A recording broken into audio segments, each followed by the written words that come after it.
Welcome back to the channel, everybody. Today we're playing course number 3 in my 12 and 12 series, playing Alta Sierra Country Club.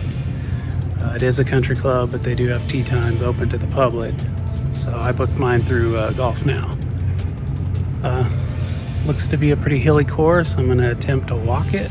We'll see how that goes, and I'll give you guys a course review at the end of the round. But there was still a little bit of snow up here, even on the back of the range, so it's a little bit of elevation up here. We'll see how that plays out, and just enjoy the day. Take you guys along. Played from the gold tees here at Alta Sierra, which top out at 6,300 yards, and there was a bit of confusion, bit of a cluster on the first tee. 7 or 8 groups waiting to tee off. Nothing like having that many people watch you take your first swing of the day. But I do manage to hit a decent drive. But future knowledge, there's a creek out there and you can go into it. I just happened to come up just a little bit short and just trying to punch out from here and catch it a little heavy, but I'm back in the middle of the fairway. My approach into the green comes up a little bit short here on my third shot. And I have a 60-degree wedge that I chipped to about 4 feet and a chance to save par, but it does just slide by on the left-hand side. Long sleeve pullover is already coming off here at the second tee shot after walking that first hole. And I hit another decent drive right here in the middle. Another uphill approach to the green here, and I just end up cold topping this hybrid. Hit a good wedge here with my third shot, put it right over the flag, and had a chance to save a par. My par attempt does just slide by on the right hand side though, tapping in for a bogey. Number 3 plays 176 yards, slightly uphill. Make decent contact, push it out to the right, but I'm a good club and a half short here. And never give my chip a chance either. Leave myself with a really lengthy par putt. And struggling with the speeds of the green at this point. And then this putt comes up just half a roll short. Number 4 is a slight dog leg left. Play up and around these trees here. It's a pretty forgiving fairway off to the right hand side. And that's pretty much where my ball ended up. Started a little bit left of the fairway and worked itself just right short of this cart path here. Hit a good wedge here with my second shot. Got my first good look at a birdie right here. Hit a pretty decent wedge in here from 89 yards. About 4.5 feet for birdie. Just don't keep the speed up on this putt, and it ends up dying just right at the hole and tapping in for a par. Drive here on number 5 starts a little left, kind of works itself back right towards those trees. Gonna block myself out here. 120 to the pin. If I could hit a draw on command, this would be a good spot for one. But I'm just going to try to keep it just right of the tree limbs. Play the right side of the green.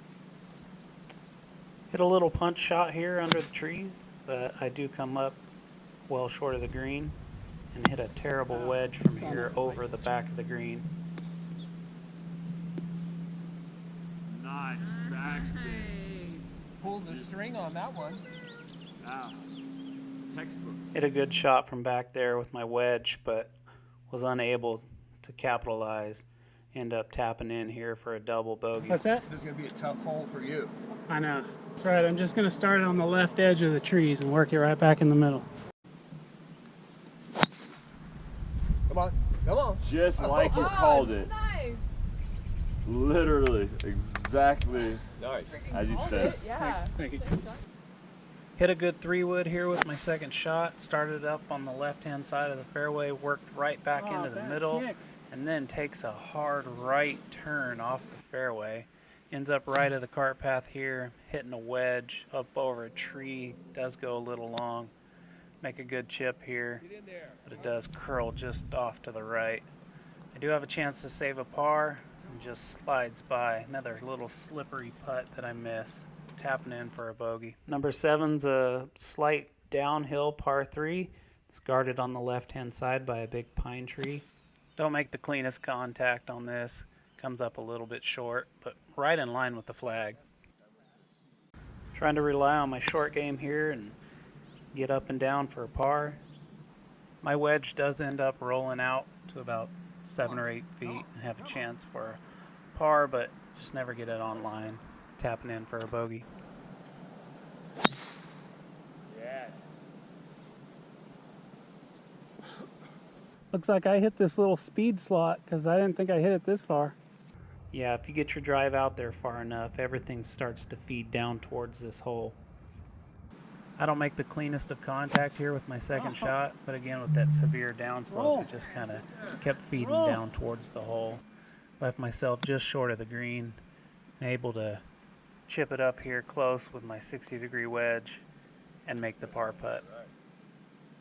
Number 9 is pretty much a carbon copy of number 8, kind of very similar hole. If you get it out there far enough, it will feed down towards the hole. But I never gave it a chance as I pulled this thing dead left into the trees. Yeah, That's free.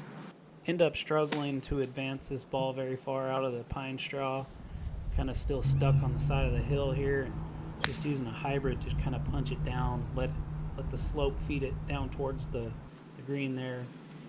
Using a wedge from here and come up short with my fourth shot.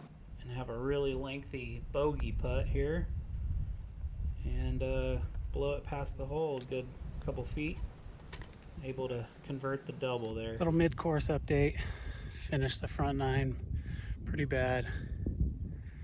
Didn't feel like I was playing terrible. I just had some bad holes.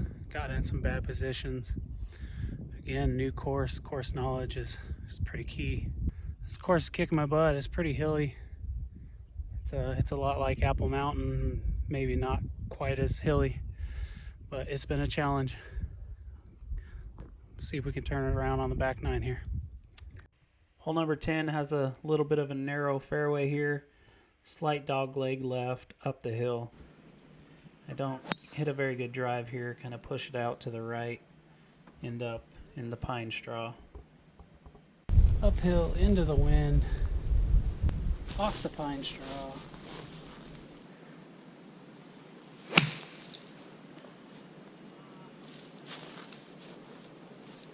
I caught a little too much pine straw first, a little short. Just an all-around terrible hole. Come up short again with this shot. Never give this par putt a chance. Miss the bogey putt, end up with another double. Hole 11's a pretty sharp dog leg to the right, and driver was probably a little too much here, so I ended up doing something I don't normally do and hit a 3-wood off the tee.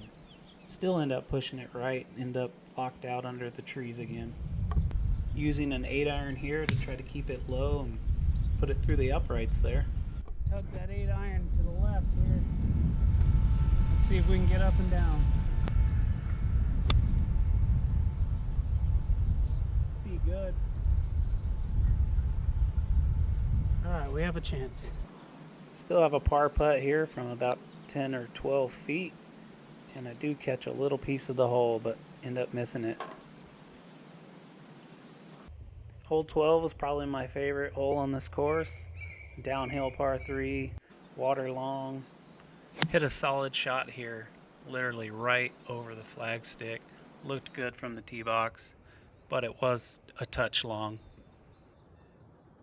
Chipping from just off the green here with my 60-degree and get it to check up to about 2 feet. I'm able to tap that in for a par.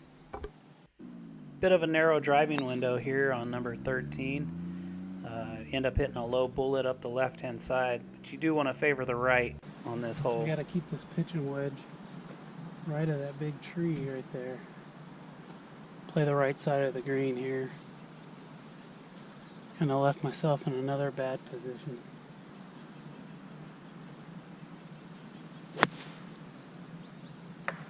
Right in it. So yeah, I hit the tree I was trying to avoid and ended up dropping straight down. The greens are pretty quick out here at Alta Sierra. I'd never give this thing a chance. That's a complete misread, but I'm able to make the comebacker for bogey. Was a little nervous about hitting a car on the right hand side on this hole, but I did hit a decent drive right up the right side of the fairway.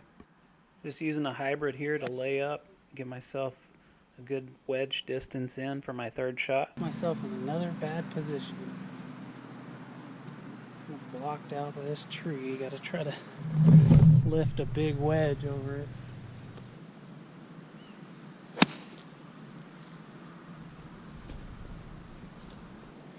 Got it over the tree. It came up pretty short.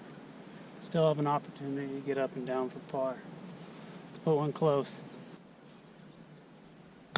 Not the best of chips, but I did give myself an opportunity for par. Little downhill, left to right break, and another one that catches a piece of the hole. I'm able to make the bogey. Another really cool par 3 here. Lots of water short and to the right. And I guess if you really yank one, some water to the left. It's a 195, slightly downhill, hitting a hybrid. Hit another really good shot into a par 3 here. Hit a really good shot in here. This pin is tucked all the way here in the back. You can see some wear and tear here on the greens, but overall these greens have been in pretty good shape. Pretty impressed with them. Let's make a birdie putt. I haven't made one all day. This view kind of gives a good example of just how much these greens break, and they really don't look like they break that much. But I am able to convert the par putt here. 16 is another hole that plays slightly uphill and a slight dog leg to the right. You want to favor the left-hand side of the fairway on this hole. Unfortunately, I did not find the left-hand side of the fairway on this hole. If you get too far right, you can be blocked out by those pine trees there, but I did have a window. Came up a little short with that 8-iron. Let's put one in close. Not a bad little wedge there to about 4.5 feet, and I'm able to sneak one in on the right-hand side there for par. 17's a pretty straightforward par 4. It's guarded by trees, tight on the left and tight on the right, but I hit a really good drive here, right down the middle. Just left with a pitching wedge in from here, kind of pull it slightly to the left. Tugged it a little bit, but pin high. Let's chip one in. I haven't had a chip in a while. Now's a good time for one. Look at this hole though. This is beautiful. Look at all that water over there. Need to get my kayak out there. All right, let's chip one in. Try not to hit my phone.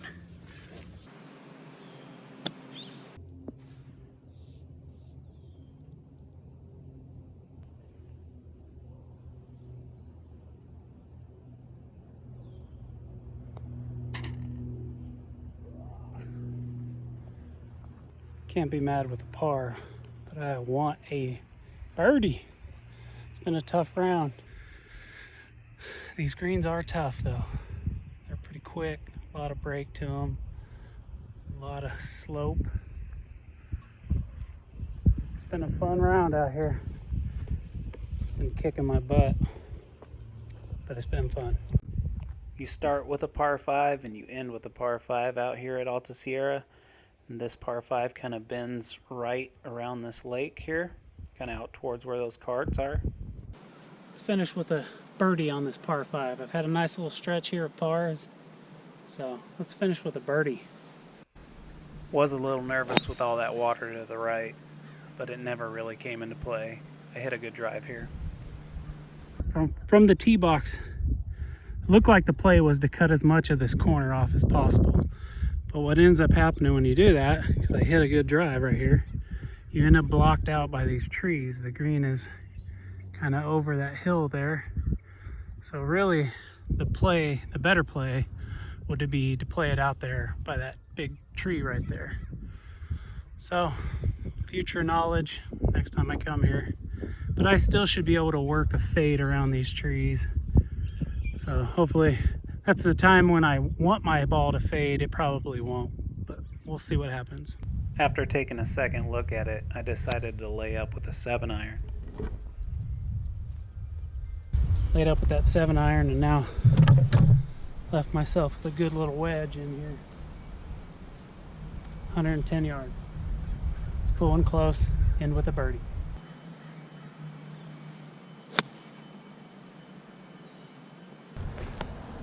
Last look at birdie here, let's make one. Wasn't able to convert the birdie putt here, but did end up tapping in here for a par and 4 pars in a row to end the round. A much better back nine, a 5 over, and a total of 87.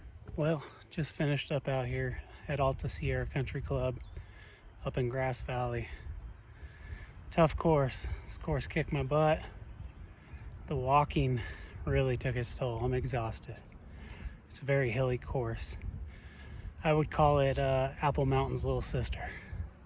I don't think I could walk Apple Mountain, but this one was pretty tough. But I need the exercise. It was a fun course. It's beautiful up here. I don't think I've ever played a course that actually still had snow on the course.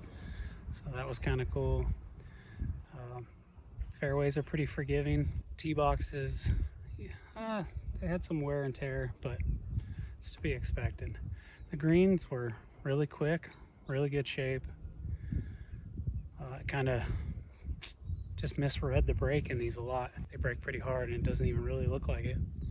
Sand traps were pretty typical for winter, filled with water, unplayable sand, no rakes in them. But it's to be, like I said, it's to be expected for wintertime conditions. But I enjoyed this course. There really wasn't much rough. The fairways were in good shape. They had a couple patches here and there, and like I said, some snow on some of them, which was very interesting.